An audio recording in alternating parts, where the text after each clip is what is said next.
Madame la ministre, c'est la première fois que nous vous accueillons au sein de la délégation aux droits des femmes du Sénat en audition plénière depuis votre nomination au gouvernement. Pour autant, vous connaissez déjà plusieurs d'entre nous. Cette audition est l'occasion pour vous de nous présenter les priorités de votre feuille de route ministérielle et pour nous de vous interroger sur le financement de ces priorités, sur les modalités de mise en œuvre des principales mesures que vous avez annoncées, mais aussi sur les suites que vous comptez donner aux recommandations formulées par notre délégation dans ses travaux les plus récents. Je pense notamment à nos rapports sur les femmes sans abri, les familles monoparentales, la santé des femmes au travail, qui est ici, ou encore la lutte contre les violences pornographiques. Toutes les fois où nous avons entendu en audition vos nombreuses prédécesseuses, nous avons insisté sur deux points cruciaux s'agissant de la conduite de la politique de l'égalité de lutte contre les violences faites aux femmes. D'une part, le pilotage de cette politique publique, d'autre part, le budget qui lui est dédié. En effet, nous pensons que l'absence de coordination interministérielle dans le suivi de l'application des mesures de lutte contre les violences faites aux femmes, par exemple, est préjudiciable. Ensuite, la question du budget est bien sûr primordiale. Les crédits du programme 137, Égalité entre les femmes et les hommes, s'élèvent pour 2025 à 85,1 millions d'euros en autorisation d'engagement et en crédit de paiement. Tout comme l'année dernière, l'augmentation des crédits, plus 7,7 millions d'euros, est presque entièrement absorbée par la mise en œuvre de l'aide universelle d'urgence pour les victimes de violences conjugales, issue d'une proposition de loi sénatoriale déposée par notre ancienne collègue Valérie Létard, aujourd'hui votre collègue ministre du Logement. Pourriez-vous nous dresser un bilan quantitatif et qualitatif de la mise en œuvre de cette aide d'urgence ?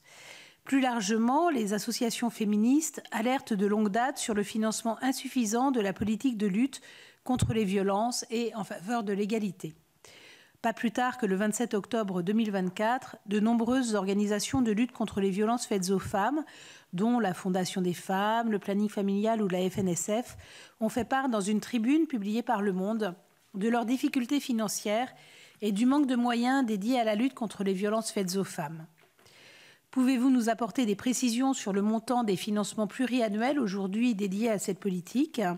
Je rappelle que la Première ministre Elisabeth Borne nous avait, le 25 novembre 2023, du coup, annoncé que les financements pluriannuels étaient dorénavant possibles, ce qui était une demande forte des associations. Et en outre, la mise en œuvre du plan interministériel pour l'égalité 2023-2027 sera-t-elle poursuivie par l'actuel gouvernement ?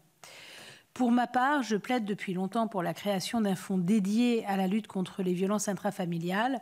Il faudrait aussi probablement une agence nationale en charge de la mise en œuvre de cette politique. En fait, l'idée, c'est d'avoir vraiment une politique pilotée avec un fonds dédié de style en rue. C'est pour ça qu'on a mis agence. Alors, ce n'est pas pour refaire un comité Déodule, très clairement, mais bien plus sûrement pour pouvoir être beaucoup plus libre et dans ses financements, dans l'attribution de ces financements, mais aussi éventuellement dans le retrait de ces financements si les actions ne se font pas.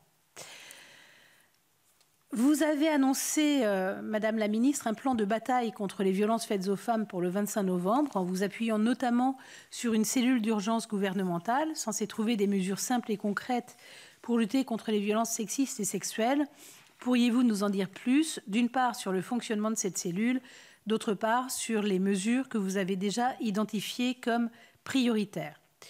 Nous vous savons très attachés à l'application de la loi sur les séances obligatoires d'éducation à la vie affective, relationnelle et sexuelle, les EVARS, tout comme votre collègue Anne Genetet, ce qui est une très bonne nouvelle, ministre de l'Éducation nationale, et qui a annoncé devant nos collègues de la Commission de la Culture, de l'Éducation, de la Communication et du Sport qu'un nouveau programme sera présenté en décembre pour une application à la rentrée 2025. J'en connais plusieurs ici qui doivent s'en réjouir. Comment concrètement pensez-vous réussir à imposer cet enseignement dans toutes les écoles alors que la loi devrait s'appliquer depuis plus de 20 ans puisqu'elle date de 2001 ? Enfin, comme vous le savez, notre délégation travaillera au cours de la présente session sur la définition pénale du viol et l'introduction de la notion du consentement dans le code pénal, ainsi que conjointement avec nos collègues de la Commission des lois sur la prévention de la récidive du viol et des infractions sexuelles, puisque nous venons de lancer une mission d'information conjointe sur le sujet. Nous sommes donc également très intéressés de vous entendre vous exprimer sur ces deux sujets et sur la définition pénale du viol. Nous allons faire une table ronde, ce sera notre journée spécifique lutte contre les violences faites aux femmes du 21 novembre. Madame la ministre, je vous laisse sans plus tarder la parole et je proposerai à mes collègues d'intervenir après votre propos introductif. Madame la Présidente, chère Dominique Vérien, merci beaucoup. Mesdames les vice-présidentes, messieurs, mesdames, il y a un sénateur, monsieur le sénateur, mesdames les sénatrices, mesdames les secrétaires. Je suis très heureuse de pouvoir échanger avec vous aujourd'hui, un peu plus d'un mois après ma nomination à la tête du secrétariat d'État en charge de l'égalité entre les femmes et les hommes, car je connais le rôle actif et déterminant que joue le Sénat, le rôle que joue votre délégation et que vous-même vous jouez dans notre combat collectif pour l'égalité entre les femmes et les hommes. À chaque instant, vous pourrez compter sur mon écoute et ma disponibilité, sur mon sens du dialogue, sur le respect du Sénat et ma volonté d'avancer avec vous dans la concertation. De mon côté, je sais que je peux compter sur vos expertises, sur vos connaissances du terrain, puisque je sais que nous partageons cette conviction. La politique pour l'égalité entre les femmes et les hommes ne se limitera certainement pas à Paris et elle ne se fera pas uniquement à partir de Paris. Elle sera pragmatique et construite à partir du terrain et adaptée à tous les territoires. Et ce sera en vous écoutant, en vous consultant, et vous qui représentez l'ensemble de nos concitoyens, qu'ils vivent en milieu rural, en milieu urbain, en politique de la ville ou en outre-mer. Donc voici ma méthode, écouter, consulter et agir. En ce qui concerne maintenant mes priorités, comme vous me le demandez, Madame la Présidente, la première ne vous surprendra pas, la lutte contre les violences sexuelles et sexistes, et c'est d'ailleurs une priorité de l'ensemble du gouvernement, comme l'a rappelé le Premier ministre lors de sa déclaration de politique générale. Il ne s'agit pas que de mots, puisque j'ai obtenu avec le soutien du ministre Paul Christophe, le ministre des Solidarités, que le budget alloué au programme 137, Égalité entre les femmes et les hommes, augmente de 10%. Dans un contexte de réduction drastique, il faut le rappeler, des dépenses. Mais notamment pour continuer, en effet, d'accompagner la mise en œuvre de l'aide universelle d'urgence et soutenir le travail des associations dans tous nos territoires. Je compte d'ailleurs sur votre appui pour que cette augmentation soit bien consolidée lors des discussions budgétaires. Depuis 2017, les politiques de lutte contre les violences faites aux femmes ont connu une forte accélération. Les lignes ont commencé à bouger. Beaucoup d'entre vous ont pris part activement aux évolutions législatives de ces dernières années et je souhaite vous remercier pour votre mobilisation et votre engagement. Sur le terrain, les choses ont évolué. Il y a plus de protection, plus de bracelets anti-rapprochement, plus de logements d'urgence ou encore plus de maisons des femmes, comme celle que j'ai visitée en Seine-Saint-Denis ou à l'Hôtel-Dieu, qui permettent notamment de porter plainte et de récupérer des preuves. Aujourd'hui, il y a 75 maisons des femmes sur le territoire et l'objectif, c'est d'en installer une dans chaque département.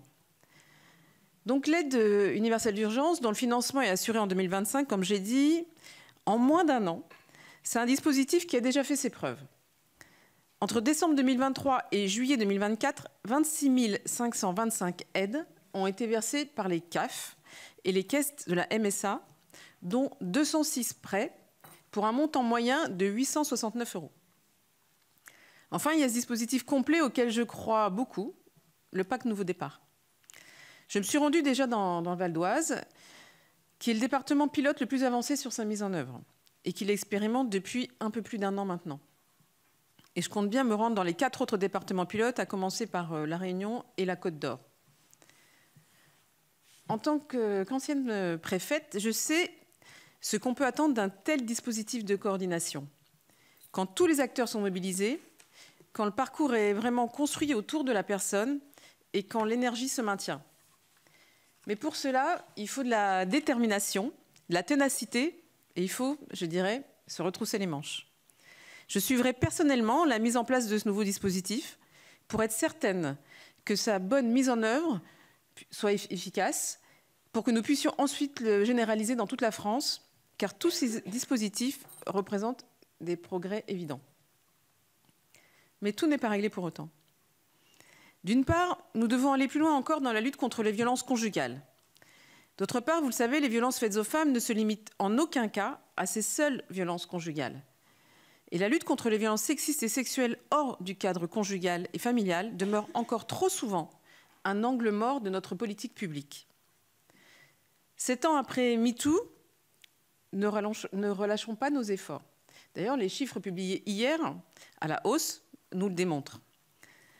Cette année, les associations recensent en effet plus de 100 femmes qui ont été victimes de féminicides. Ces chiffres devront bien entendu être confirmés par le ministère de la Justice, mais ce sont 100 drames de trop. Près de 1,5 million de femmes ont déclaré en 2023 avoir subi des violences sexuelles hors du cadre familial. Elles ne sont que 2% à avoir porté plainte auprès des forces de l'ordre. Ces chiffres doivent nous alerter. Ils doivent aussi nous mobiliser. Alors même que l'actualité des dernières semaines a encore été marquée par des drames intolérables, les Françaises et les Français sont en colère face à la récidive des criminels sexuels. Et notre société commence à prendre la mesure de la réalité de la soumission chimique. Je sais à quel point vous y êtes sensible et mobilisé sur ce sujet que le procès des viols de Mazan a remis sur le devant de l'actualité et qui résonne d'une manière si particulière dans l'enceinte de votre institution.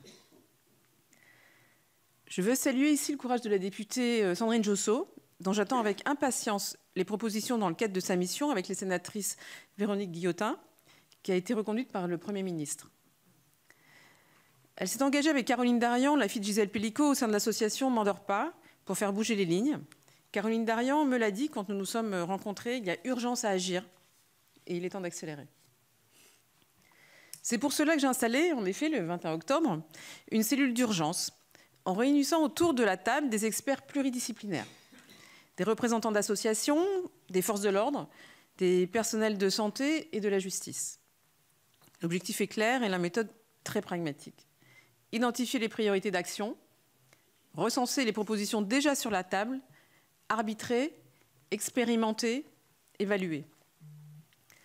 Tout ne passe pas forcément par la loi, tout n'est pas forcément coûteux, tout n'est pas forcément long à mettre en place, mais beaucoup peut être fait pour protéger, éduquer et agir.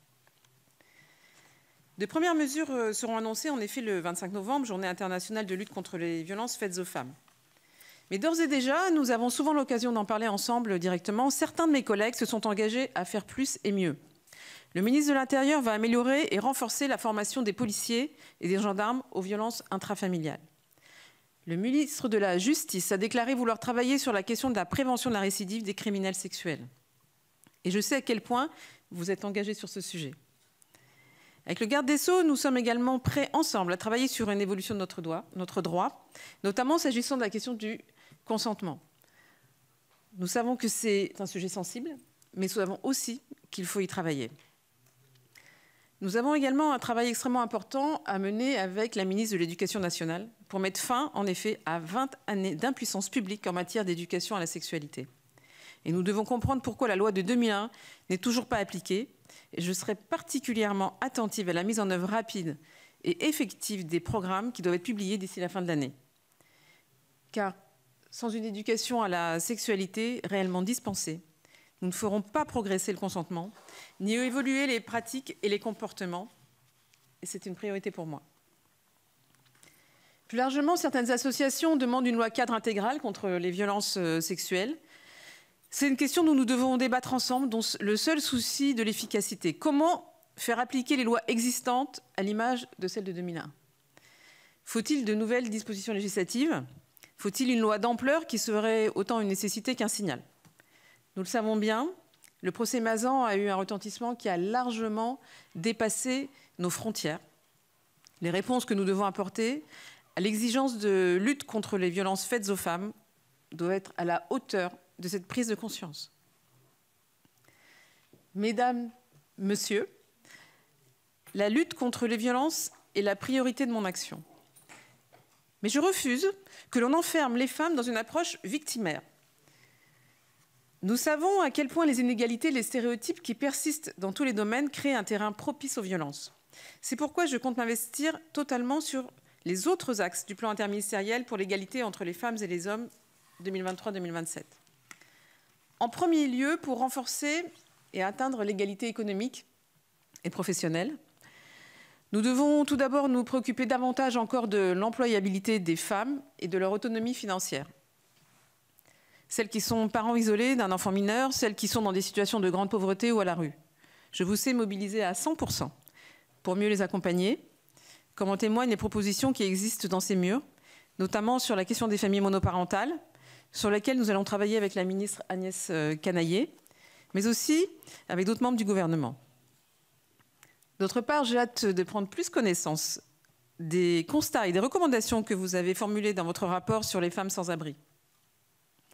Chaque soir, environ 3000 femmes et près de 3000 enfants sans abri passent la nuit dans la rue. Ce n'est pas tolérable. Et je veux vous dire que le gouvernement est au travail, notamment avec l'ensemble des ministres du pôle Solidarité sous la tutelle de Paul Christophe, avec la ministre de la Santé, avec la ministre du Logement. Pour toutes les femmes qui travaillent, nous devons veiller à leur égalité de rémunération et à leur juste représentation dans les organes de direction. Nous avons encore récemment renforcé l'arsenal législatif, parmi les plus avancés au monde, mais nous avons encore de nombreux progrès à faire. Et nous allons travailler avec ma collègue ministre du Travail, Astrid Pagnot-Bouvet, et avec vous, à la transposition de la directive européenne du 10 mai 2023, visant à renforcer l'application du principe de l'égalité des rémunérations entre les femmes et les hommes pour un même travail. Cela va nous conduire à renforcer l'index égalité, qui est un immense progrès et qu'il convient d'évaluer en profondeur 6 ans après sa création. Au-delà d'égalité salariale, nous devons installer dans le pays une véritable culture de l'égalité. Il s'agit de lutter plus efficacement contre toutes les formes de discrimination liées au sexe, de combattre tous les stéréotypes et toutes les représentations sexistes qui persistent et résistent dans notre société. Je veux saluer le caractère pionnier et inédit de vos travaux dans l'industrie pornographique, qui génèrent des violences systémiques et bien réelles envers les femmes, qui caricaturent les femmes des pires stéréotypes sexistes et racistes, les humilient et les déshumanisent, et qui construisent une érotisation de la violence et des rapports de domination érigés en normes. Les conséquences sont nombreuses. Elles sont inquiétantes chez les consommateurs, et en particulier chez les mineurs. Vos travaux, puis ceux du Haut Conseil à l'égalité, se sont inscrits dans les pas de celles qui ont eu le courage de témoigner. Vous avez participé à ce que notre société sorte enfin de l'aveuglement et du déni. De premières mesures ont été prises, notamment dans le cadre de la loi du 21 mai 2024, visant à sécuriser et à réguler l'espace numérique. Mais nous devrons redoubler d'efforts pour mettre fin à l'impunité dans l'industrie pornographique, faire appliquer enfin la loi sur l'interdiction d'accès des mineurs et protéger et sensibiliser la jeunesse, notamment dans le cadre de l'éducation à la vie sexuelle et affective. Vous pouvez compter sur moi. Il y a un autre sujet qui me tient à cœur personnellement et pour lequel je me battrai, c'est celui des femmes et la science. J'ai fait des études scientifiques, j'ai travaillé dans les entreprises d'ingénieurs et j'ai bien vu combien les femmes y étaient rares. Les plafonds de verre, nombreux. L'autocensure aussi. Seuls 24% des ingénieurs sont des femmes en France et ce taux ne monte qu'à 28% dans les écoles. Nous devons redoubler d'efforts, même si des initiatives formidables existent partout en France, comme j'ai pu le voir la semaine dernière dans l'Orne, même si les évaluations montrent qu'en fin de troisième, le niveau de mathématiques des filles et des garçons est quasi équivalent, les stéréotypes ont la vie dure, puisque 61% des garçons sont encouragés par leurs parents à s'orienter vers des métiers du numérique, contre seulement 33% des filles, alors qu'il s'agit des métiers de demain, des métiers à forte valeur ajoutée et des métiers les mieux payés. C'est notamment le cas de l'intelligence artificielle, un domaine qui n'est pas encore investi assez par les femmes. Mais voilà un domaine où il faut d'urgence changer nos représentations. Il en va de l'avenir professionnel des femmes, mais aussi de l'avenir de notre pays. Je sais, Madame la Présidente, que ce sujet vous intéresse. Vous m'avez parlé d'un rapport sur lequel votre délégation va travailler et je m'appuierai sur vos recommandations. Des sciences à la santé, il n'y a qu'un pas. Et je le franchis. Je serai particulièrement attentive à 3 sujets trop longtemps passés sous les radars de nos politiques, souvent publiques. Celui de la ménopause, trop négligée, et sur lequel a été missionné par le Premier ministre et la députée Stéphanie Rist la semaine dernière. Celui de la santé mentale des femmes, qui doit être un volet à part entière de la grande cause nationale que le Premier ministre a annoncé pour 2025. Et celui plus englobant de la santé des femmes au travail, sujet sur lequel je vous sais très active et actif et sur lequel notre gouvernement se mobilisent. Un dernier mot enfin. Quelques jours après mon arrivée, j'ai fait mon premier déplacement international au G7 Égalité à Matera en Italie pour porter les positions ambitieuses de notre diplomatie féministe en lien avec Jean-Noël Barrot. Car la voix de la France porte. Elle doit porter d'autant plus fort qu'aujourd'hui dans le monde, en Europe même, beaucoup de forces sont à l'œuvre pour revenir en arrière sur les droits conquis par les femmes. Dans certains pays, elles ont même déjà réussi à amorcer ce retour en arrière. Et cela a des conséquences très concrètes pour des millions de femmes partout dans le monde. C'est pourquoi nous irons plus loin grâce à la nouvelle stratégie internationale de la France pour l'égalité, qui est en cours de finalisation sous la supervision du ministre de l'Europe et des Affaires étrangères, et qui devrait être dévoilée à la fin du mois. Mesdames et messieurs les sénatrices, sénateurs, nous sommes les héritières et les héritiers de millions de combattantes et combattants à l'égalité. Leur victoire, ce sont nos droits. Il nous revient de les défendre, de les faire grandir, afin que l'égalité ne soit plus simplement une idée, mais une réalité. Je sais que nous avons toutes et tous le même objectif, la même passion et la même force de conviction. Je sais que je peux compter sur vous et sachez que vous pouvez compter sur moi. Je vous remercie. Merci beaucoup, Madame la Ministre. Donc, j'ai entendu énormément de choses très satisfaisantes et sachez qu'effectivement, nous serons à vos côtés pour vous aider à les réaliser. Donc, j'ai bien entendu que cette politique devait être adaptée à tous les territoires. Effectivement, 50% des féminicides ont lieu en ruralité, alors que nous ne sommes que 30% de la population en ruralité. Que votre programme 137 était augmenté de 10%, et donc c'est effectivement une bonne nouvelle. Et et c'est effectivement pour pouvoir couvrir l'aide universelle d'urgence, mais ça c'est plutôt une bonne chose. Qui peut-être a besoin d'ailleurs d'être un peu corrigée, parce que j'ai eu une remontée de la CAF, moi, qui me dit que l'aide universelle d'urgence n'est pas liée à une séparation. Et je pense que ce serait peut-être la dévoyer que de laisser cette aide universelle d'urgence aux couples. Ça me paraît assez curieux. Donc je pense qu'il y a un petit travail à faire là-dessus. Le pacte Nouveau Départ est attendu. Et je sais que nous avons rencontré des personnes engagées en Outre-mer, en Guadeloupe plus particulièrement. Et effectivement, ce serait particulièrement adapté, je pense. La récidive des criminels sexuels, vous le savez, nous avons cette mission d'information, donc nous ne manquerons pas de vous tenir informés de nos résultats. Et je suis d'accord avec vous sur le fait que tout ne passe pas par la loi et tout n'est pas coûteux. S'il y a une volonté, il y a un chemin, dit-on, mais je pense qu'effectivement, il faut réussir à emporter la volonté des uns et des autres. Et je suis très heureuse de vous entendre dire que le ministre de l'Intérieur souhaite continuer à former ses policiers et ses gendarmes. Alors en fait, en gendarmerie, souvent l'action est déjà menée parce que les militaires sont plus faciles à convaincre de se porter volontaire pour faire des formations parfois que les policiers. Donc si effectivement le ministre de l'Intérieur veut bien apporter sa pierre à l'édifice, ce sera forcément une bonne chose. La loi cadre intégrale, c'est, me semble-t-il, plus un signal qu'une nécessité, parce que je l'ai souvent exprimé, je ne crois pas à la loi du grand soir, sauf symboliquement, mais bon, faut-il un symbole peut-être. Moi, je pense plutôt que dès que la société est prête à accueillir une avancée, il faut la saisir, avancer. La loi Billon en est l'exemple. On n'a jamais réussi à la faire passer lors de la loi contre les violences sexuelles et sexistes de 2017. Et puis la Familia Grande est passée, et en 2021, on pouvait adopter la loi Billon, ce qu'on n'a pas pu faire lorsque Marlène Schiappa a pourtant essayé de faire cette fameuse grande loi symbolique. Donc voilà, sur le reste, évidemment, Femmes dans les sciences, nous allons lancer en début d'année. C'est un combat, alors je regarde là particulièrement Laure Darcos, puisque c'est un combat que nous partageons depuis de nombreuses années et que nous allons enfin mettre en œuvre en 2025. Je pense que c'est une vraie nécessité, et vous avez raison que c'est en lien avec la santé, puisque hier se tenait dans cette maison un colloque sur l'endométriose. Et très sincèrement, l'endométriose est connue depuis 1860. Et je reste convaincue que si une maladie pourrissait la vie des hommes, à minima une semaine par mois, depuis 1860, on aurait déjà trouvé une solution pour régler le problème. C'est le cas de le dire, régler le problème. Donc voilà, donc je ne peux qu'être d'accord avec vous. cela dit, les choses progressent, puisque vous le savez, effectivement, je suis ingénieure en travaux publics, mais les jeunes donc, qui organisent leur forum, le forum de l'ESTP, je ne sais plus quand, mais d'ici la fin du mois, m'ont demandé de faire l'ouverture de leur forum. Et donc, c'est assez extraordinaire. Bon, déjà, parce que je ne suis pas vraiment ingénieure, mais surtout, enfin, je suis pas vraiment, je suis totalement ingénieure, mais ce n'est plus mon métier aujourd'hui.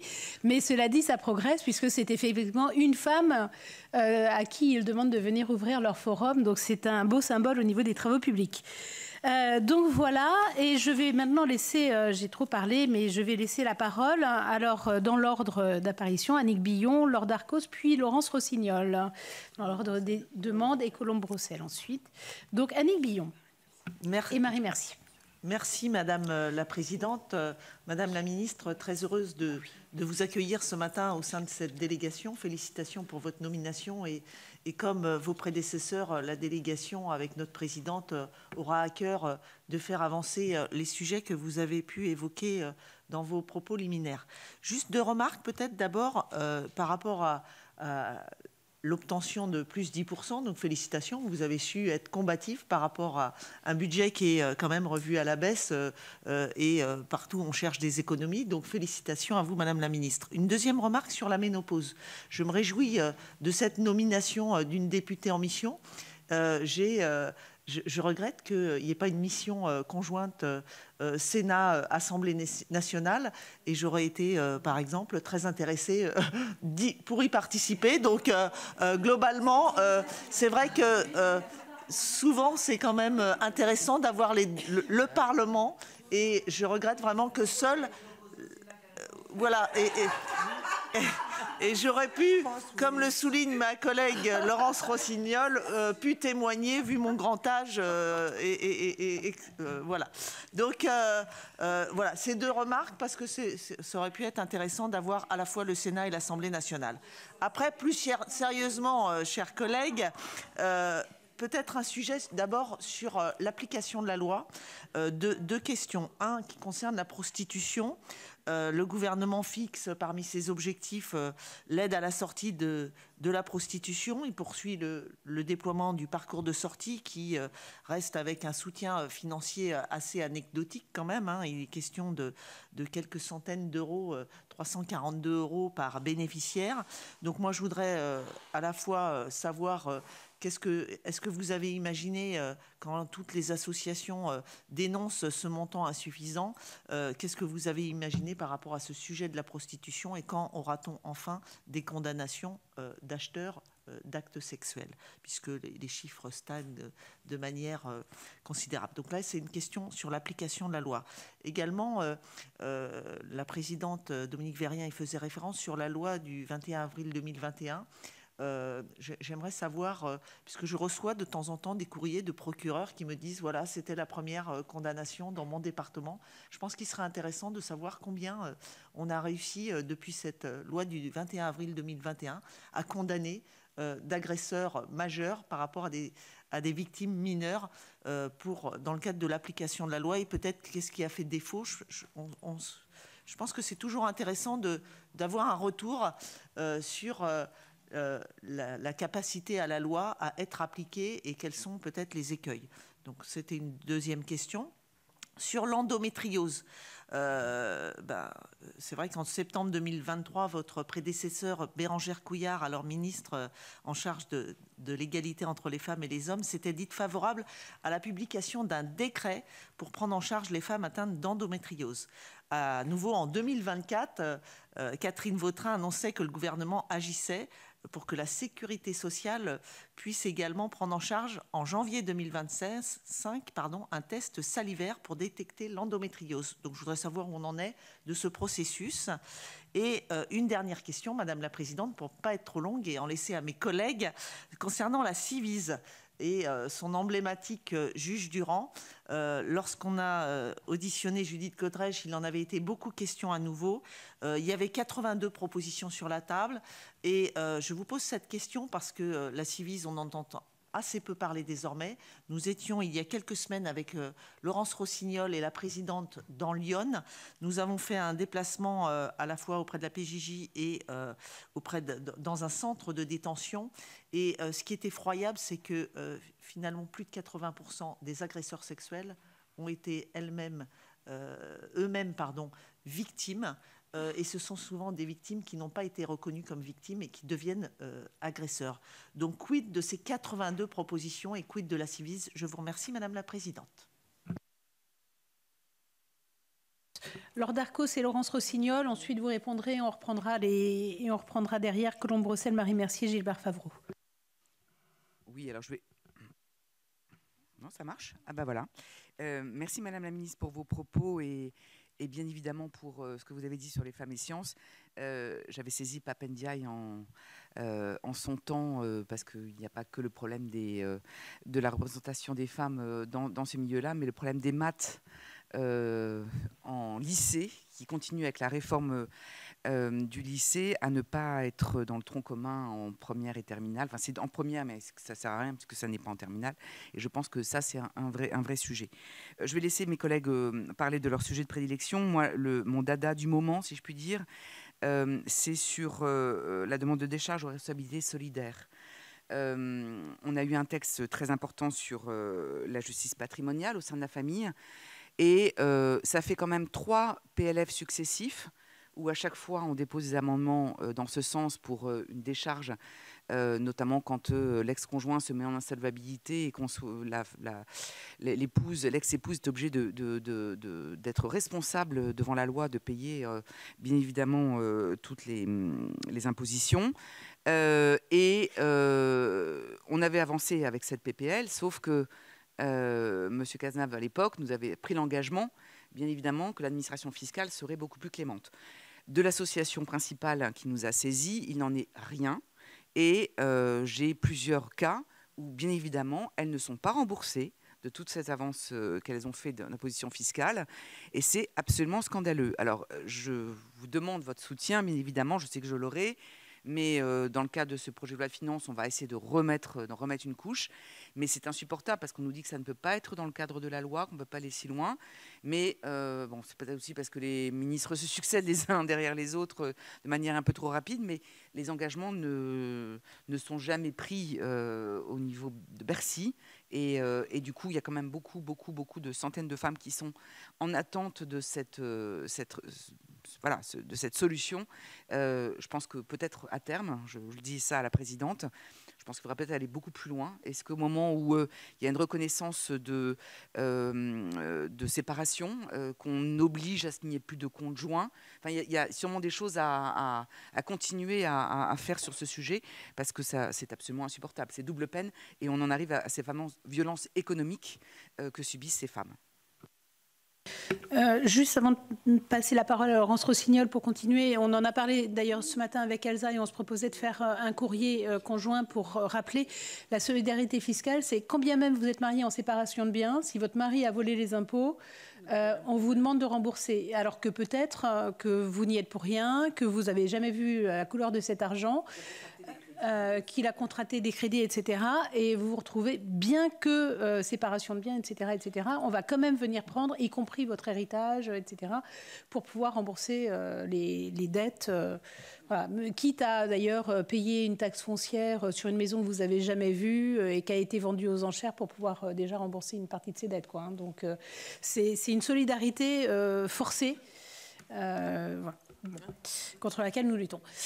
Laurence Rossignol. Madame la Ministre, merci pour votre propos, votre disponibilité et votre écoute. Avant d'aborder quelques points, je voudrais d'abord dire que je me reconnais et je soutiens tous les propos de mes collègues, la présidente, mes 2 collègues qui se sont exprimés avant moi, puisque nous sommes globalement dans cette délégation des droits des femmes assez consensuelle. Voilà. En fait, on devrait nous donner le pouvoir, honnêtement. On saurait gouverner la France, nous on saurait faire l'Union nationale. La ministre, d'ailleurs, voit aussi peut-être la différence d'ambiance avec l'Assemblée nationale. C'est même pas avec l'Assemblée nationale, c'est avec le reste de la vie parlementaire et politique. Non, ceci dit, je plaisante. Mais d'abord, je me réjouis, je vous félicite pour les 10% d'augmentation que vous avez obtenus sur le 137. C'est une très bonne nouvelle.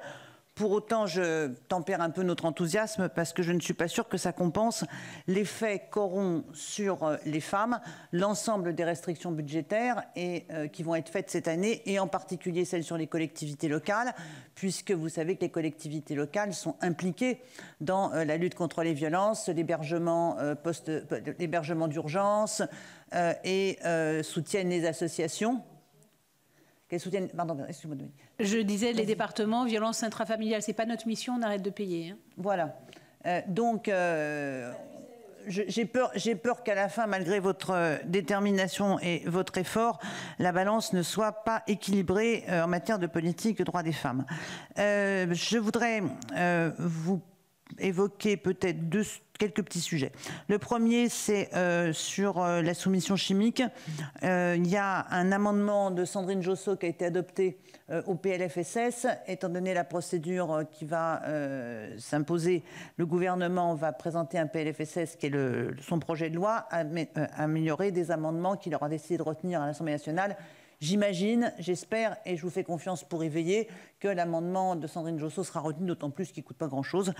Donc, ce ne sera peut-être pas une bataille trop difficile. Mon deuxième sujet, c'était pour évoquer avec vous deux inquiétudes. La première, elle fait suite à notre mission sur les femmes à la rue. Mon inquiétude quand j'entends le ministre de l'Intérieur parler de passer du cas par cas au compte-gouttes en matière de régularisation. Déjà, le cas par cas n'est pas loin du compte-gouttes aujourd'hui. On sait tous les élus, toutes tendances confondues, ont toujours des dossiers envoyés au préfet pour demander des régularisations. Donc, il faut qu'on arrête d'être schizophrène et de soutenir le ministre de l'Intérieur quand il dit qu'il faut passer au compte-gouttes, et en même temps de harceler les préfets en leur demandant de bien vouloir régulariser un tel ou une telle. Mais cet aspect-là, il va particulièrement peser sur les femmes, parce que notre conclusion, quand même, une de nos conclusions du rapport sur les femmes à la rue, c'est qu'il y a une embolisation des dispositifs qui est due à un trop grand nombre de femmes qui resteront sur le territoire français, mais qui sont maintenues dans une situation de non-droit, qui devraient être régularisées et qui ne le sont pas. Et si elles étaient régularisées, pourraient sortir des dispositifs d'hébergement pour accéder au logement social, puisque pour le logement social, il faut un titre de séjour régulier. Donc, je vous missionne, si j'ose dire, pour tirer le pan de veste du ministre de l'Intérieur et de lui expliquer que, bon, derrière les grandes déclarations politiques, il y a des réalités humaines et où on est quand même à peu près toutes d'accord. On l'a écrit de manière à tenir compte justement du consensus qu'on cherche à chaque fois qu'on travaille, mais on était toutes d'accord pour dire qu'il y a un effort à faire du côté des préfectures sur les régularisations des femmes sans titre de séjour. Sur l'égalité salariale, c'est très bien, tout ça est très bien, mais j'attire aussi votre attention sur le fait que le problème des femmes n'est pas simplement l'égalité salariale poste par poste, c'est la concentration des femmes dans des branches et des métiers mal rémunérés. C'est là que ça se joue en fait, voilà. Il n'y a pas de possibilité d'arriver vers une égalité salariale globale et non pas poste par poste si on ne prend pas en compte la nécessaire augmentation des rémunérations dans les branches où les femmes sont concentrées. On pense en particulier au métier du soin et du nettoyage. Voilà. Quatrième sujet sur lequel je souhaite vous entendre, c'est quelles sont vos intentions sur la poursuite des plans mis en place par vos 3 prédécesseurs sur la lutte contre le système prostitutionnel. Annick Billon l'a évoqué tout à l'heure à travers l'AFIS. Il y a un travail qui a été engagé qui nous convenait quand même globalement bien, puisque ici la délégation des femmes est quand même très majoritairement abolitionniste. Et là encore, je vais peut-être vous aider, puisqu'il y a consensus Sénat, gouvernement sur la nécessité d'engager une politique très forte de lutte contre le narcotrafic. On ne peut pas lutter contre le narcotrafic si on ne lutte pas aussi contre l'exploitation sexuelle des femmes. Aujourd'hui, tous les spécialistes le savent, c'est une double activité des narcotrafiquants. Voilà, ils sont à la fois, ils sont proxénètes pendant une partie de la journée, trafiquants de drogue dans l'autre partie de la journée. Donc peut-être il faudrait convaincre le ministre de l'Intérieur, qui, comme ses prédécesseurs, n'ont jamais véritablement mis en place la loi de... Enfin, donné une priorité à la loi de 2016, que c'est un des volets de la lutte contre le trafic de drogue, contre le narcotrafic, que de lutter contre l'exploitation sexuelle, et d'autant plus qu'il y a une sensibilité apparemment assez unanime sur l'exploitation sexuelle des mineurs, la prostitution des mineurs, dont vous connaissez bien entendu les chiffres et l'extrême implosion aujourd'hui, en particulier liée au gouffre dans lequel est maintenant le dispositif de protection de l'enfance, puisqu'il y a un lien quand même entre protection de l'enfance et exploitation des mineurs. Donc ça, c'était mon 4e point. 5e point, on en avait l'occasion d'en parler toutes les deux. Je plaide toujours pour des plans triennaux en matière de lutte contre les violences faites aux femmes. Non pas que je sois fétichiste des plans triennaux, mais les plans triennaux donnent de la continuité, parce que je vous assure que pour suivre ce sujet depuis longtemps, je suis parfois un peu perdue dans la succession de plans, d'annonces, de dispositifs, jamais évalués. Moi, avant de savoir ce qu'il faut mettre dans les mesures nouvelles, j'ai besoin qu'on soit évalué les mesures en cours. C'est indispensable. Et les plans triennaux permettent d'avoir la double action d'évaluation de l'acquis et de projection des nouvelles mesures. Et comme c'est une politique, pourquoi je plaide aussi pour ça? Parce qu'on est quand même dans un climat politique relativement instable, on a besoin, c'est une politique sur laquelle on a besoin de continuité. J'observe avec bonheur que de gouvernement en gouvernement, elle demeure toujours une priorité. Donc c'est pas une politique qui est soumise aux aléas des majorités diverses, mais cette continuité, elle doit être incarnée et matérialisée par les plans triennaux qui engagent la nouvelle arrivante et se transmettent de ministre en ministre et permettent une politique plus sérieuse, à mon sens, et moins soumise aux effets d'annonce et de communication. Voilà, donc mes 2 questions, c'est prostitution et plans triennaux. Puis le reste, c'était un peu des remarques sur vos propos que nous soutenons volontiers. Alors, du coup, le temps passe. Je vais peut-être passer, si vous voulez bien, les trois autres questions, puisque c'est 3. Donc, j'ai Colombe Brossel, Marie Mercier, Gilbert Favreau. Et vous répondrez, du coup, de façon globale. Merci beaucoup, Madame la Présidente. Madame la Ministre, je vais vous parler famille monoparentale. Alors, je ne suis pas accompagnée ce matin de ma collègue et désormais complice sur ce sujet, Béatrice Gosselin, parce qu'elle n'a pas pu rester à Paris. Mais nous avons commis un rapport avec 10 propositions sur les familles monoparentales qui, de fait, tournent autour de 2 sujets. Comment reconnaître les familles monoparentales, parce que les reconnaître, c'est pouvoir commencer à orienter nos politiques publiques mieux qu'elles ne le sont aujourd'hui, car elles existent, mais elles n'arrivent pas à lutter contre le cumul d'inégalités et de difficultés. On a eu l'occasion de présenter avec Béatrice et Dominique Vérien ce rapport à Agnès Canaillé. Tout n'est pas du ressort de la loi, bien au contraire. Il y a de nombreux sujets qui ne sont pas du ressort de la loi. Il y a un sujet sur lequel on est dans l'interministériel. Et donc, c'est là-dessus que je souhaitais m'adresser à vous, parce qu'il y aura besoin de mettre de l'huile dans les rouages entre plusieurs ministères. C'est notamment le sujet des pensions alimentaires, des C3E, pour utiliser le vocable en vigueur. Le montant moyen des pensions alimentaires, vous le savez, est scandaleusement bas. 180, 190 euros. Ça arrive certainement par hasard exactement au montant de l'ASF. Toutes les études sur ce que coûte, pardon pour l'horreur du vocabulaire, je mets plein de guillemets, le fait d'élever et d'éduquer un enfant est évalué entre 350 et 750 euros. Et donc on a un sujet sur le montant de la pension alimentaire. On a un sujet sur le fait qu'aujourd'hui 2 barèmes coexistent, le barème de la CAF, le barème du ministère de la Justice, et c'est là où je dis qu'il va y avoir besoin d'un peu d'interministériel entre le ministère, la CAF et donc les affaires sociales et le ministère de la Justice. Il y a par ailleurs un sujet sur une forme de violence violence symbolique à ce que jamais ne soit affiché dans le calcul d'une pension alimentaire les revenus globalement à 83% des femmes, mais qu'il ne soit uniquement demandé quel est le revenu du père et du parent non gardien pour être dans la bonne novlangue.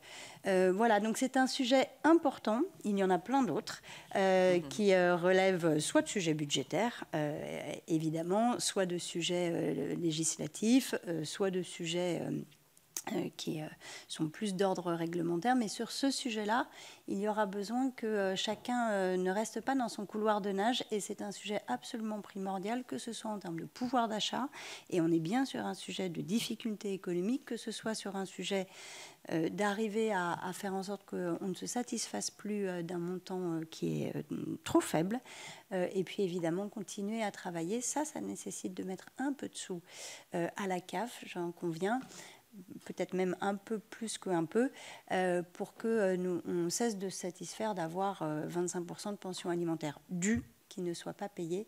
Mais on aura besoin de votre soutien là-dessus. Marie Mercier.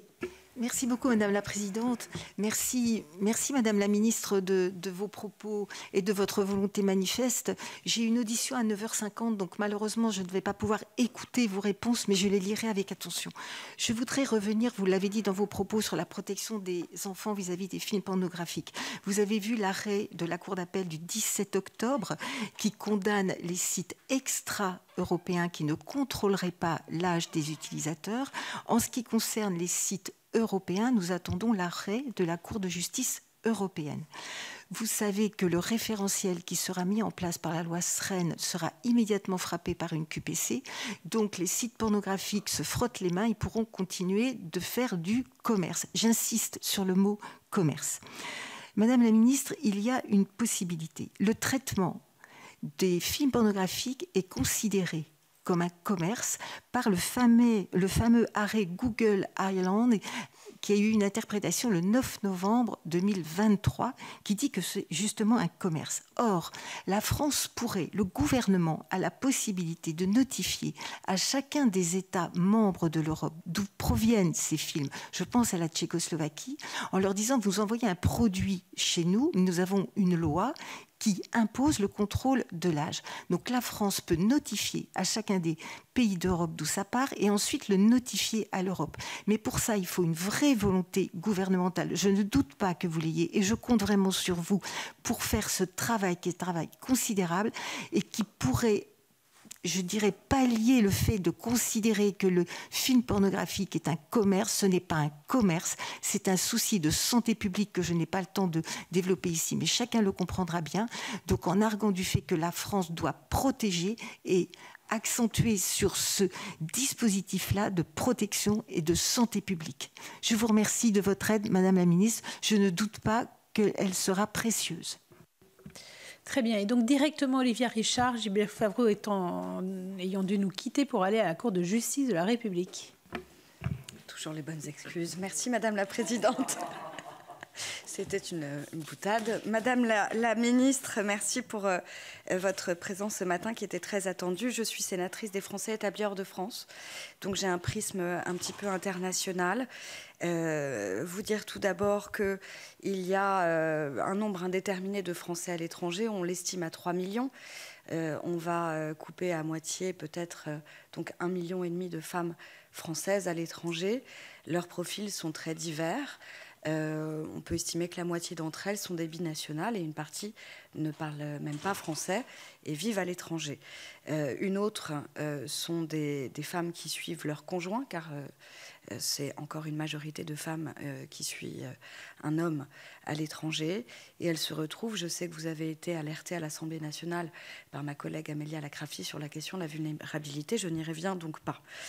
Vous avez néanmoins parlé de diplomatie féministe alors que Donald Trump vient d'être réélu président des États-Unis. C'est un vaste défi que de faire entendre une voix française sur la scène internationale. Et j'attire votre attention sur la nécessité d'installer également un consulaire féministe. Pour ceux qui ne le savent pas, là, à l'étranger, nous avons des postes diplomatiques et consulaires. La diplomatie, on imagine bien ce que c'est. Le consulaire, c'est l'administration et la gestion de nos communautés françaises. Et dans ce portefeuille d'action, il y a évidemment la lutte contre les violences intrafamiliales, car évidemment, ça existe aussi à l'étranger, avec un isolement accru, un problème particulier pour détecter les violences et réussir à venir en aide à ces femmes, a fortiori lorsqu'il y a des enfants, car on ne peut pas organiser facilement un rapatriement en France. Il y a des problèmes de droit de garde et qui entraînent un problème de déplacement illicite d'enfants. Donc tout ça est beaucoup plus compliqué. J'avais attiré il y a quelques mois l'attention du garde des Sceaux d'alors, lui demandant si on ne pouvait pas étendre à l'étranger la possibilité de porter plainte en ligne, notamment pour des problèmes de vif. Ça aurait été particulièrement pertinent pour les femmes françaises à l'étranger. Et néanmoins, je vois bien que pour l'instant, c'est limité à toutes les attaques contre les biens. Donc c'est un peu prématuré. Néanmoins, je ne manquerai pas d'insister sur ce point qui pourrait permettre de rompre l'isolement. Aujourd'hui, je suis très heureuse parce que pile aujourd'hui est organisée au ministère de l'Europe et des Affaires étrangères une réunion, je dirais, technique avec un grand nombre d'acteurs du terrain qui s'engagent contre la lutte aux violences faites aux femmes à l'étranger. J'en citerai deux. La première, c'est Chloé Vialard, qui est une avocate à Singapour, qui a développé une plateforme un partenariat mettant en relation tant l'ambassade de France que le barreau de Paris, que les autorités singapouriennes, et qui permet de faire une permanence chaque mois en réunissant des personnes qui permettent de répondre à des questions concrètes de femmes qui sont dans une difficulté immense. Ça ne coûte pas d'argent, c'est proche du terrain, c'est adapté aux réalités locales, et elle aura l'occasion aujourd'hui de présenter son dispositif pour qu'on puisse essayer de le développer à travers le monde. Et un autre dispositif s'appelle Save You, qui est le pendant d'une fondation qui s'appelle The Sorority, et qui permet d'apporter également une écoute et des conseils personnalisés aux femmes isolées et victimes de violences à l'étranger. Évidemment, dans le monde entier, les législations sont différentes. Évidemment, il faut faire très attention en raison de la souveraineté de l'État. Par définition, à l'étranger, on est à l'étranger, donc il faut faire très attention. Et néanmoins, l'État a un grand rôle à jouer. Il y a tout un côté obscur dans lequel sont oubliées des femmes.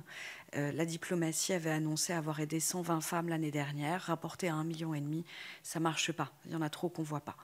Ça, c'est un premier point. Je voulais vous alerter là-dessus. Et le deuxième, je réagis à ce qu'a dit ma co-rapporteure Laurence Rossignol sur les femmes à la rue. Hier a été posée comme question d'actualité au gouvernement la question du financement des associations qui viennent en aide notamment aux femmes à la rue. Il y a un gros problème de financement. On a été alerté sur le fait qu'il manquait 170 millions d'euros, ne serait-ce que pour boucler les budgets d'ici la fin de l'année et le suivant. Tout ça en annonçant maintenir 203 000 places d'hébergement d'urgence. Ça ne nous paraît pas collé. Si on ne veut pas que les chiffres doublent ou triplent, parce qu'ils sont évidemment très sous-estimés. Hein. On estime que le taux de demande non pourvue, c'est 64%. D'accord, donc ça conduit à au moins 3 000 femmes et 3 000 enfants à la rue. Mais il y a 60% des gens qui n'appellent plus. Donc on n'a aucune idée. Bon. Et parmi les préconisations de notre rapport, il y avait la nécessité de conduire des enquêtes genrées pour essayer d'estimer le phénomène afin de pouvoir lutter contre lui et de mieux l'expliquer. Le credo de la délégation droits des femmes que rappelle souvent notre présidente, c'est les compter pour qu'elles comptent. Et donc on compte sur vous aussi pour défendre cette approche. La prochaine enquête de l'INSEE est prévue pour 2026. Et on a besoin que ce soit le plus fin possible dans l'approche et l'appréhension du phénomène des femmes à la rue. Merci, madame. Et voilà, et c'est à vous. Merci beaucoup, madame la présidente. Merci, mesdames les sénatrices.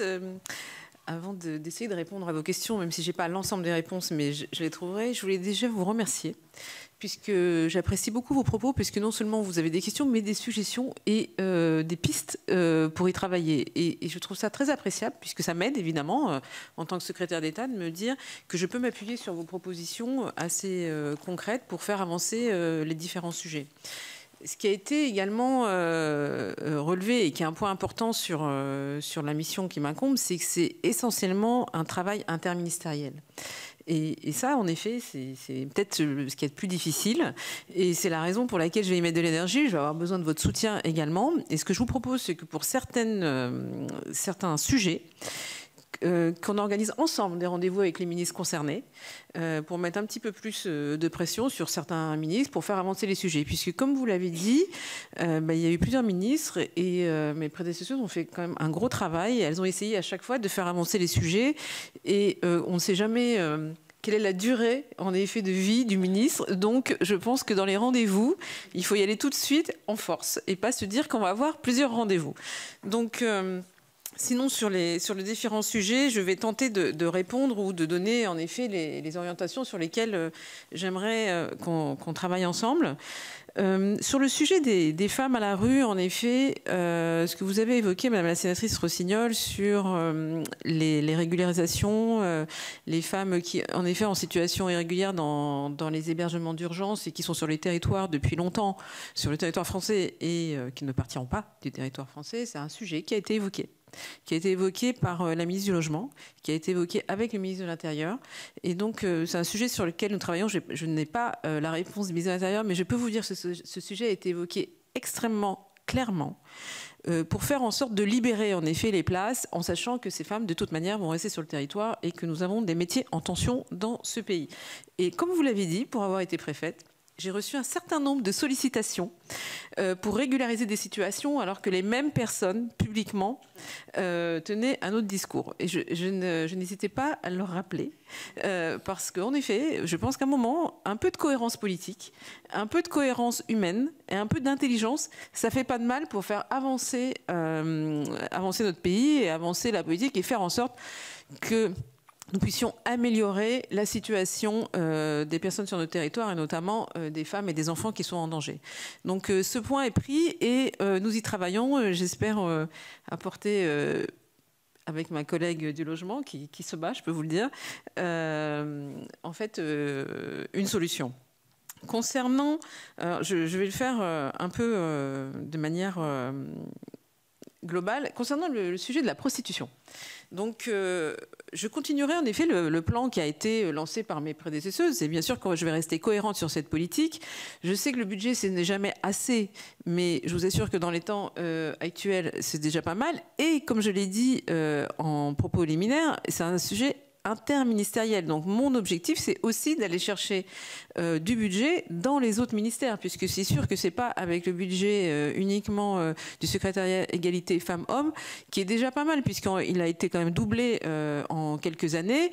Là, il est quand même augmenté, donc il y a quand même une volonté réelle à la fois du Premier ministre, du ministre Paul Christophe, j'insiste, parce que c'est surtout lui qui s'est battu. Enfin, il a eu j'ai réussi à le convaincre, mais je vous assure que je n'ai pas eu besoin de le convaincre, il était convaincu. Le fait d'aller chercher une enveloppe supplémentaire, mais c'est vrai que l'enjeu, c'est d'abord et avant tout d'aller chercher les enveloppes dans les autres ministères, et je vais le faire. Sur le sujet donc de la prostitution, nous allons continuer le travail. Je sais que nous pouvons encore faire plus. J'ai partagé le sujet avec les délégations, les représentants des délégations dans chaque département. Je sais que ça se passe de manière assez inégale en fonction des départements et des préfectures.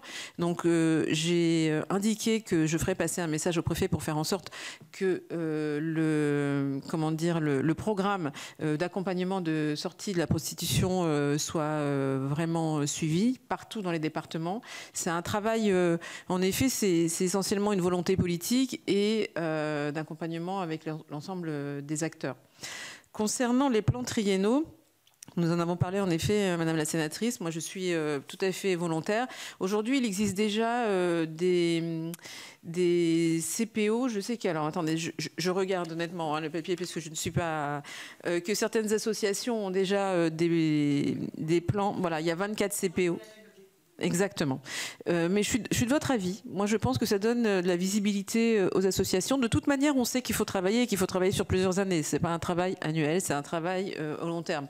Donc, je vais m'y pencher, je vais voir comment nous pouvons faire. Et puis, je souhaite également travailler sur la délégation des crédits plus en territoire. Puisqu'aujourd'hui, il y a pas mal d'appels à projets nationaux. Alors c'est bien, mais moi je pense qu'on ne peut pas faire une politique territoriale avec uniquement des appels à projets nationaux, et je serais plutôt favorable à développer, enfin même à débloquer une partie de l'enveloppe sur les projets territoriaux, puisque ça ne peut pas être que les très grosses associations qui prennent les budgets. Moi c'est quelque chose qui m'a vraiment alertée en arrivant quand j'ai regardé l'ensemble du sujet. Donc sur ce sujet, vous pouvez compter sur moi. Sur la soumission chimique, en effet, l'amendement de Sandrine Josso est passé, et a priori, sauf ça devrait passer, puisqu'elle a eu l'accord du gouvernement, donc ça devrait passer. Normalement, cet amendement sera suivi des faits. À suivre de votre côté pour que ce soit fait. Concernant les familles monoparentales, en effet, c'est un travail justice, CAF. J'ai rendez-vous bientôt avec le garde des Sceaux, parce que j'ai déjà eu rendez-vous avec lui, mais plutôt pour parler du sujet du consentement. Mais avec la justice, on a beaucoup de travail en commun.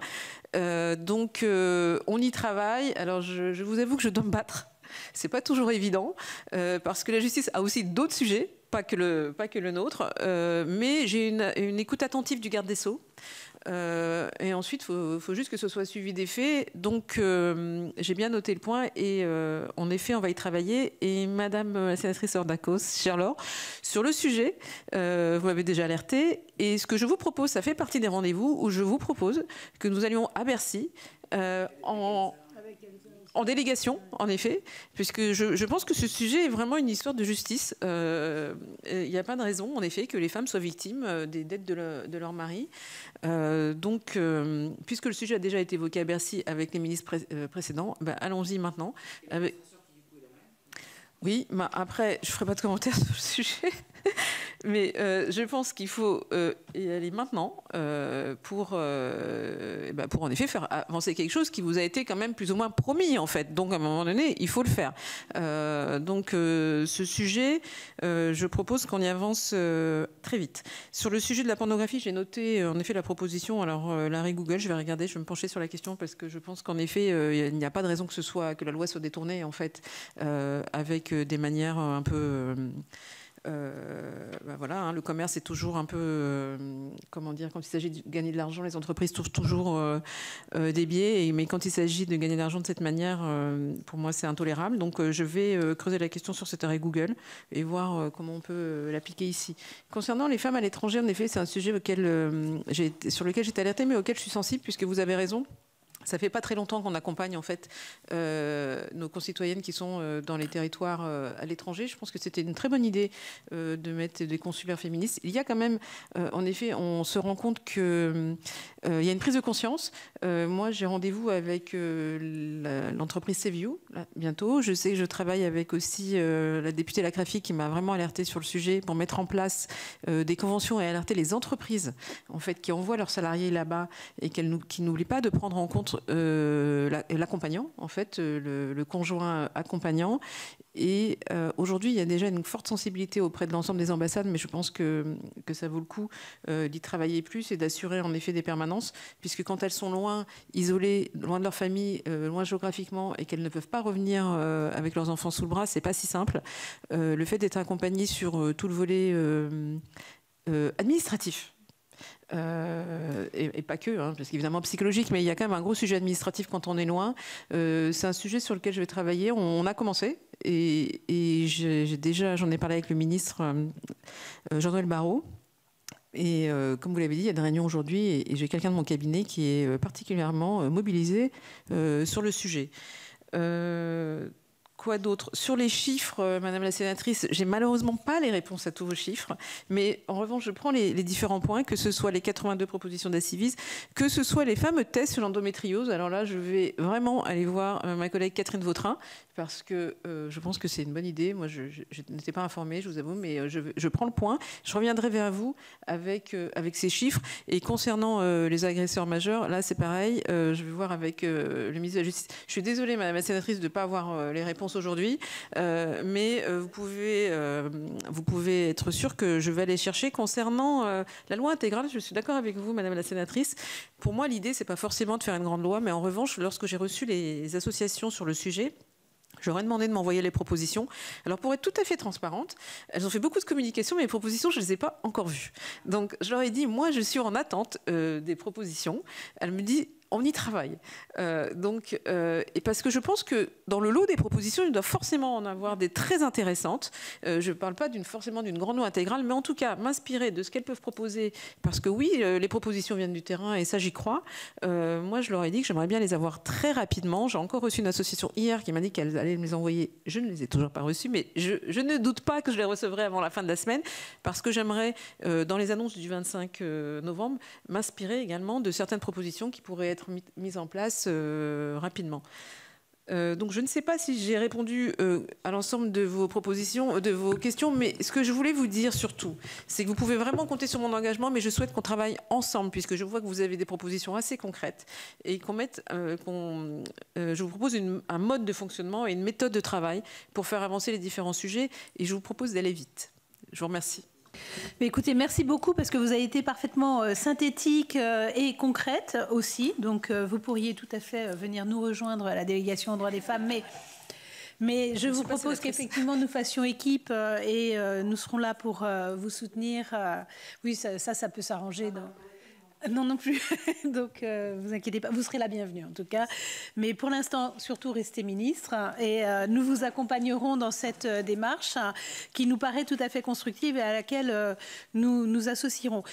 Juste une petite communication. Alors, partez pas tout de suite, j'ai encore 5 minutes. Une petite communication pour vous dire donc que la mission d'information sur la récidive du viol est bien maintenant devenue une mission commune d'information entre la délégation aux droits des femmes et la commission des lois, qu'elle sera coprésidée, cette délégation, par Muriel Jourda et moi-même, que nous nous engageons l'une et l'autre, mais surtout l'une à être très présente pendant tout ce travail et le rapport que nous allons faire et que nous, délégation droits des femmes, avons déjà commencé. Et alors, c'est ce que j'allais dire, ce sera ouvert à tous les membres et de la délégation aux droits des femmes et de la commission des lois, bien sûr, pour toutes les auditions. Nous avons déjà fait un déplacement, dans Lyon. Bon, j'ai été emmenée un peu visiter chez moi. Nous avons rencontré la protection judiciaire de la jeunesse qui est très engagée sur le sujet, parce que si on ne prend pas les auteurs mineurs déjà en main, et les victimes mineures en main, après on va en faire des auteurs majeurs qui iront dans nos prisons. Et donc ensuite on est allé voir les auteurs majeurs, puisque nous sommes allés à la prison de Joux-la-Ville, qui est une prison spécialisée. Et donc voilà, nous avons démarré nos travaux. Mais maintenant, puisque j'ai 2 co-rapporteurs sur le sujet de femmes sans abri, la face cachée de la rue, dont les 4 co-rapporteurs étaient Agnès Evren, donc qui a dû partir un peu en urgence, Marie-Laure Finera-Hort, mais qui doit être en Guyane, Olivia Richard et Laurence Rossignol, qui sont ici présentes. Nous allons vous remettre le rapport qui formule 22 recommandations, donc vous verrez, visant à mieux repérer et reconnaître les trajectoires de vie de ces femmes, assurer une offre d'hébergement à la hauteur des besoins, tant sur le plan quantitatif que qualitatif, et nous allons remettre ce rapport à Valérie Létard d'ici 15 jours, je crois, le 25 novembre. Ça tombe bien, c'est le bon jour. Et puis, non, le 27. À faciliter l'accès des femmes au logement, voilà. Mieux les accompagner dans l'accès à leurs droits, ça aussi. Soutenir et valoriser les travailleurs sociaux, parce qu'on s'est rendu compte qu'il y avait une perte de sens, parce que devoir dire non à quelqu'un qu'on souhaite aider, c'est quelque chose de terrible. Et quand c'est répété plusieurs fois par jour, à la fin, on se demande pourquoi on est là, objectivement. Et je pense là particulièrement aux gens du 115 qui répondent et qui ont des des femmes avec des enfants à la rue et dont ils savent qu'ils ne peuvent pas les reloger. C'est vraiment affreux. Donc voilà, donc je vous propose, mesdames les rapporteurs, de venir vous associer à moi pour remettre très officiellement ce rapport sur les femmes dans la rue. Et puis on va faire une petite photo.